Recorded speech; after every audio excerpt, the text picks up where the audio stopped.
Hi guys, and welcome to the Shrewsbury Biscuit podcast. This is a standalone episode we're making, but we are coming from Drawn today. With 2 days here speaking to artists for all around Shropshire and just outside Shropshire, you know.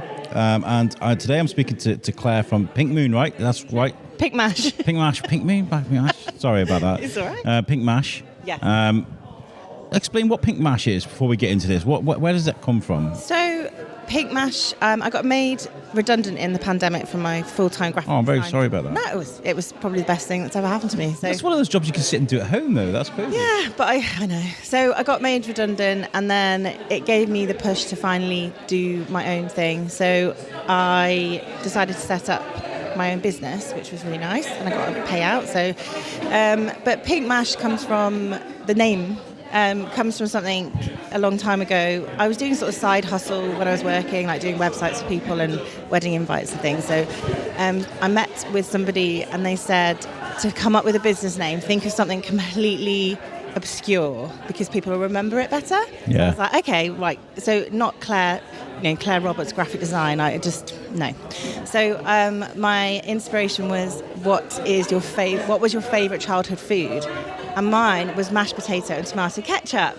And I used to mix it all up and make myself Pink Mash. I used to do exactly the same. That's crazy. Wow. And like fish fingers and peas, obviously. But, I loved that whole like mixing up. So for me, Pink Mash represents that whole stupid childhood thing. But it's memorable and everyone asks me all the time. I love that so much. I mean, I think the most memorable and unique thing we created was Thor's Kin. It was just one of those stupid names for a podcast. Yeah. But it kind of represents the geeky world of comics and movies and stuff. It was very good, and it did well at the time. So Pink Mash. So you went out and you did your own thing. And, it was hard. I mean, I went for obviously no clients and everything. So I started out doing virtual assistant stuff just because I'm ridiculously organised. So for me, the VA side of it was a way to sort of get in with a lot of people and then sort of add my creative flair if I needed to. And it was almost like a one-stop shop. So I could say to somebody, I can create your website, your business cards, your Word documents, your Excel spreadsheet. I could have done the whole thing for somebody. But it got to the point where I realised I could make more money as a graphic designer in what my skill set was than admin. With being a virtual assistant, there's no appointments to be made. There's just people just contact you anytime, right? So you'd have monthly retainers with clients who you'd probably spend a day a week sort of sorting their books out or their client contacts, which was really fun, but it almost was it bogged me down to the point where I was like, oh, actually I'm not doing any graphic design anymore, and that was quite sad.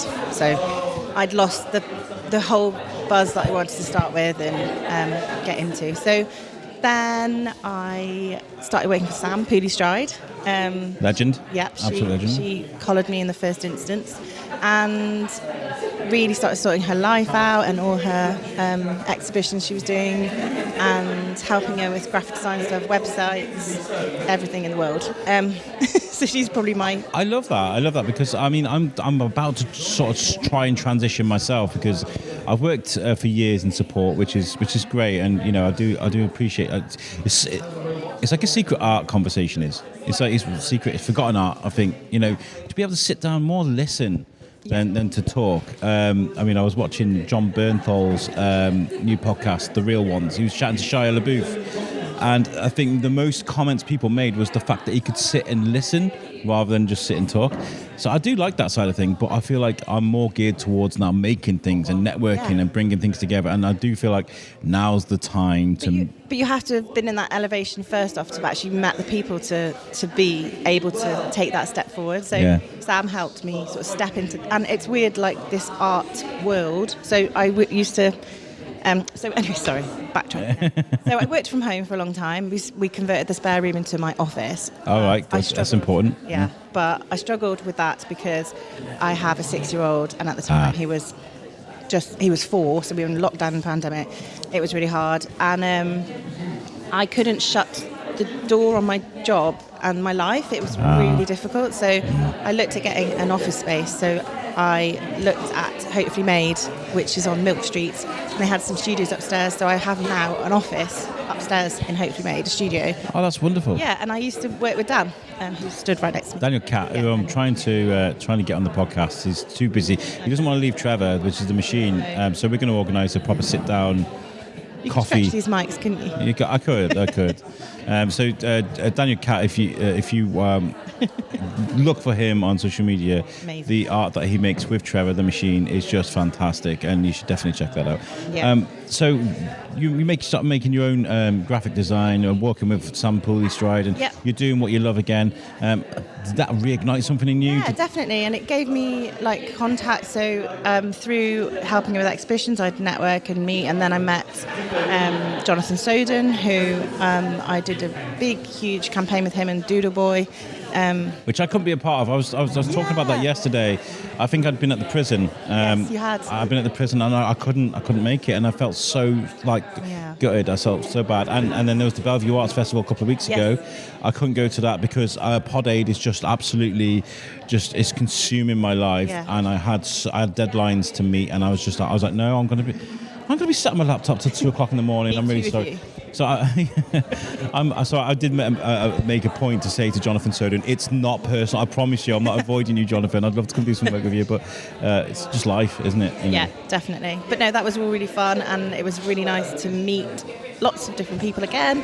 And then I have done lots and lots of things, but another thing I've recently just done is the Arts Trails, Shrewsbury Arts Trails. So I designed all the logo for that and all the magazines. Wonderful. Got so much amazing press.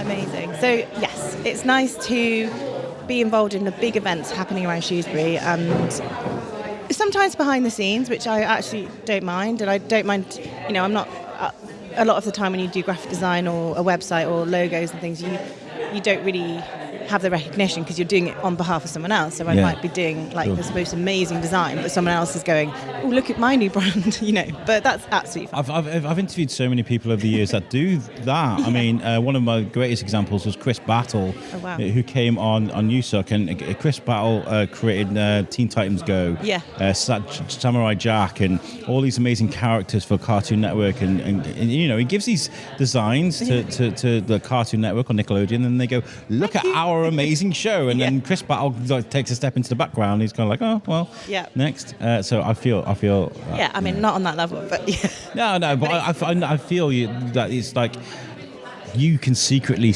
realise you made that happen, and that's the satisfaction. Yeah, and I mean, with what was really exciting earlier this year was I was involved in helping Original Shrewsbury with when Channel 4 came to Shrewsbury. Oh, yeah. Doodle Boy light show. Yeah. And so it was really nice because I got to sort of be the middle person and boss everyone around, but be in real close contact with the producers at Channel 4 and sort that out too. So it was really... Doodle Boy's gone massive as well now, hasn't he? Disney and Nike and all sorts of stuff going on with him. And he's such a lovely lad. Yeah, I've yet to interview him. So he's a superstar now. Trying to nail him down at the moment, it's crazy. Yeah. One day, if we do ever get a Doodle Boy interview on the Biscuit, we need to blow it up. They're the Facebook pages we sponsor and stuff, Totally.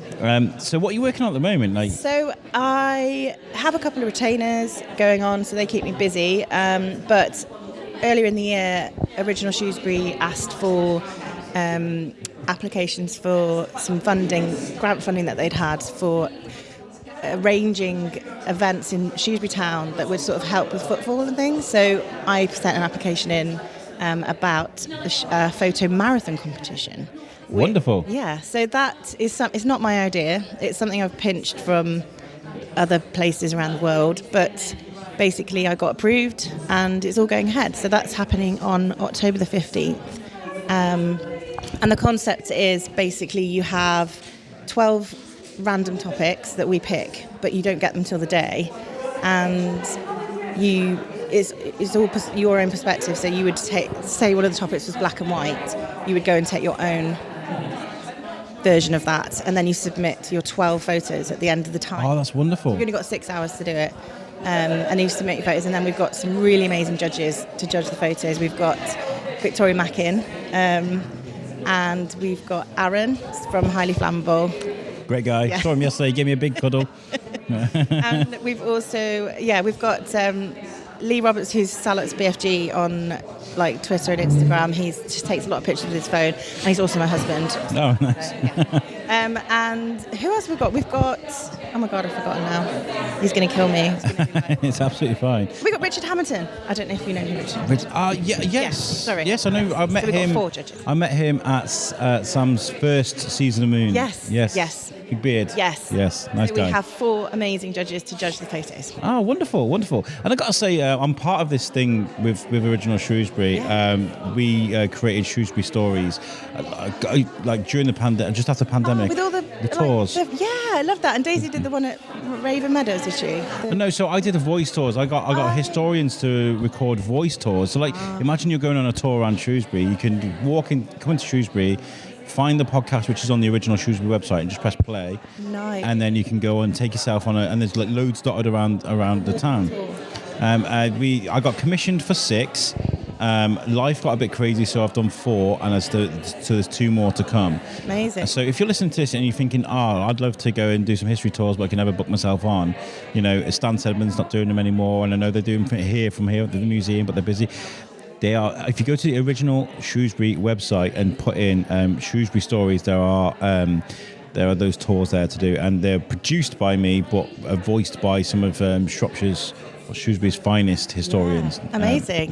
Definitely. And it's a great initiative, isn't it, to create these events like what you're doing with the marathon, the photo marathon. Yeah. To get people moving around their own town and enjoying. And we've got 3 levels as well. So what's quite nice is we've got a kids level, which is free to enter, Oh. and the prizes for that are awesome. So we've got 3. So I've got first, second, and third. So each photo basically gets marked out of 5, like blind marked, and then the person with the most like added up scores basically wins the prizes and so forth. But we've got a kids level, which is free, a student level, which is discounted, and an adult and the big league. people. Yeah. Yeah. So yeah, it should be really fun. I'm excited. Have you released a lot of this on social media? Have you? We've got a social media. We've got Shrewsbury Photo Marathon Instagram and Facebook page. So there's quite a lot going on. It's got a QR code on these postcards as well. Has there been much feedback? Lots of people excited about this? Have you got people get back? The hardest thing I'm going to do are like, has anyone got any questions type thing? Because when I bump into people, they say, I'm going to sign up for it, but I don't understand about the rules. So yeah, maybe we could go over that. We can release this. Okay, so if you go and have a look at the social media for Shrewsbury Photo Marathon. And if you have any questions, please get them in, so you can understand the rules and what you can and can't do. But also on this podcast as well, if you've got any questions, we can try and hopefully answer some of them. Yes. And putting this together, building something like this, as opposed to graphic design and making sure something works like what you normally do. Yeah. How's that been for you? Yes, it's like my dream, to actually come up with an event from scratch for myself. Even though I copy the idea, but come up with an event from scratch, apply for it, get the funding, do the marketing and the graphic design, and build the event and organise people to help on the day, and try and get the word out there and people to share and stuff is, this is amazing. So I hope that we can do it every year. That's the biggest thing. Of course. So obviously this year's the brand new one, so there hasn't been a lot of content on the feeds because I haven't got any content yet. Well, maybe we can, with the biscuit, I mean, it's the 15th of October. Yes. It's not that far away. No. But maybe the Shrewsbury Biscuit, we can do something like the week before.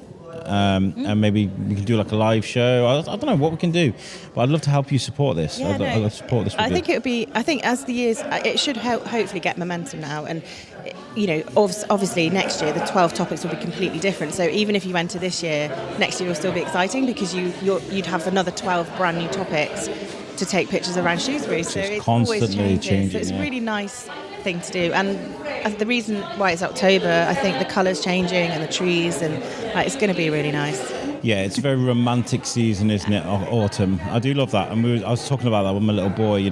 Showing him, because even now the leaves are starting to change, and I was just showing him, and it's just nice. It's a conversation starter, especially with the kids. Definitely. And you could start a different. You could bring the family in, and you could be doing the adult one while the kids been doing the young the kids are free. You do have to register though, even if you're bringing kids with you, because then they get to win the prizes, which are epic. So go and have a look on social media at the prizes, because a lot of thought went into those, and Yeah. They're good. Yeah. Yeah, Polaroid camera for first prize. A Polaroid camera. I missed them. They were good. 50 quid Jessups voucher. So yeah, not to be sniffed at. Me and Gareth Thomas from Rockin' Horse Media, we were in Oswestry a few days ago. I was looking for a particular component for cameras for Pod Aid, which they still need to be tested on Monday. Gosh. Oh, no. And we went into this camera store in Oswestry, and it was just like, it was all we thought there'd be an up-to-date sort of camera store where they'll have all leads and stuff, but it wasn't. It was like really old cameras, and they had this like cabinet full of like old Polaroid cameras, and it was just really nice to see. Some of the stuff I hadn't seen since I was a kid, you know. Yeah. You could have like with what you're doing, I guess you could have like the people taking digital cameras with their phones, and maybe with some of the more vintage cameras. Yeah, totally. I mean, it does have to be digital, because you can't. Oh, it does have to be. Yeah, sorry. They need to submit their pictures at the end of the day. There we go. We're learning as we go. Yeah. Now that's good. Yeah, so it can be on your phone, and it can be with a really posh, £1 million camera if you want, or not. But there's no. You could be a complete beginner, or you can be a really professional person taking pictures. And I know Shrewsbury being like this, because I mean the Bellevue Arts Festival competition they did, the standard was so high. I know. So I know that with something like this, Shrewsbury can grab this and really turn it into something special, because you guys are talented in Shrewsbury. And what's also amazing, actually, and I haven't even announced this yet, so you were the first people to know. Ooh, exclusive. So I spoke to the museum where we're sitting right now, and I'm hoping December and January to have their welcome board. They've got this huge, massive board in the lobby downstairs, and I'm going to actually display the winning photos on that for a couple of months, so people can come and have a look. That'd be amazing. Public exhibition, which would be cool. So imagine that, guys. You're a novice. You've never really done this before. you know, and you could have your photography exhibited at the museum in Shrewsbury. That's pretty come cool. and have a look. And then also the lovely Katie Rink from my Shrewsbury. Shout out to Katie. Is going to do an amazing sort of write-up for the winners in the March edition, hopefully for next year. So, there's so many things. There's so many cool things that are going to continue to go with this. So, you'll just be renowned, a famous person. I want to give a shout out to Katie Rink, actually. Daily Brews as well. You know, they dropped me an invite last week for a fondue evening they're doing every Friday. Yep. Every Friday, Daily Brews. I'm going to release this pretty soon, so they'll still be going on. Yep. They invited us, all expenses paid, so free drinks and food and whatever. It was a very, very nice evening. So thank you to Daily Brews for that, and please go and check out their social media and get onto one of those fondue evenings, because they had a live blues band in the corner. The environment was just, the atmosphere was amazing, and I sat with Katie. We had a couple of drinks and we were chatting all night, and I love that girl to bits. I think she's fantastic. Yeah, she's so nice. What she does for the town. I'm really excited by this because it incorporates everything that Shrewsbury's all about, and all the lovely individuals, and I think I'm in just a nice elevated position to sort of network and know everybody as well, and everyone can share it, and everyone's really interested, and it's just really nice. So hopefully people spread the word and get signed up and have fun. Okay. Well, what we need to do is we need to get our heads together and see what we can do the week before this. Yeah. That might be able to raise awareness. Maybe we can do a live podcast or something, and then if anybody's got any questions, they can get in. That's a great idea. Yeah, that'd be really good. All right, and guys, well, make sure, like I said earlier in the podcast, you go to Shrewsbury Photo Marathon. Look for it on Instagram, Facebook. Yep. And if you've got any questions, please get them in, get registered, and enjoy this great event. Be a tourist in your own town. That's what I always say. Yeah. You never know what you're going to learn. I learn so much about Shrewsbury all the time. Yeah, and we're going to do some really good, the 12 topics, obviously all the judges are coming up and helping with that. So we're going to do some really nice sort of things to make you sort of step out your comfort zone with Shrewsbury Town and sort of go to places you might not have been. So it's going to be a good day. Wonderful. And if anybody wants to get in touch with Pink Mash, with you for commissions or anything that you... Yeah, if you've got any graphic design projects or anything, shout me up. But I'm on Instagram too. I've got to say, though, graphic designers are infuriating, I've got to say. Shane Chebsey is a graphic designer, he's comic salopia, and he used to work with me on a show called The Weekly Bazaar, and I used to design logos and the posters and all that stuff on social media, and I'd be like, is this okay? And he'd be like, no, that needs to go a quarter to the left, or that needs to be in the centre. Why is that logo so small? Make it big. You've got so much space in it. Yeah, I appreciated that because I learned a lot from him actually, but at the time, infuriating. Yeah, sorry. Yeah. We Does it do your own head in though? What, clients? Or... No, your graphic design. Do you ever like? Yeah, I can't read a magazine. I literally, my remit is like design and layout, so I'm reading a magazine and getting really excited at like the fonts and the layouts and stuff. Like, so to the point where I like photograph magazines with my phone for ideas for stuff. Like I've done that like all my life, which is really, really annoying. So my camera reel is just filled with like other people's. But then that's the best thing about graphic design. You just pinch other people's. I mean, like I do all this stuff myself with the Shrewsbury Biscuit, and I forget that I'm in a room full of artists, and I'm here with these massive banners that probably look terrible, to the trained eye. No. There's a few things probably off centre and stuff, but I just gotta have a crack at it, No, they're good. I approve. Thank you. Right. Thank you very much for chatting to me, Claire. It's been nice chatting to you. And make sure you guys check out the social media we mentioned. Yes. So Shrewsbury Photo Marathon competition. Yes, can't wait. And we'll catch you guys next time. Peace out.